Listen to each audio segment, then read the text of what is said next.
Okay, so your hinge is currently in this configuration. What you need is this over here. So we start out, there's a little, just keep, yeah, flathead right there. Just keep that in one spot. This comes off.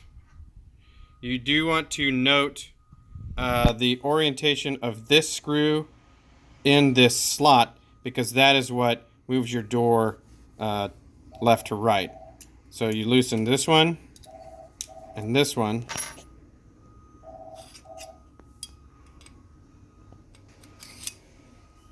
Get it back in the same orientation, or if the door needs to be adjusted, you can adjust it in and out. Tighten that up.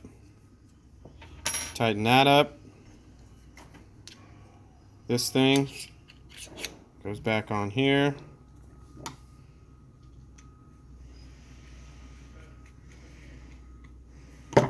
Boom. And now it's in the other orientation.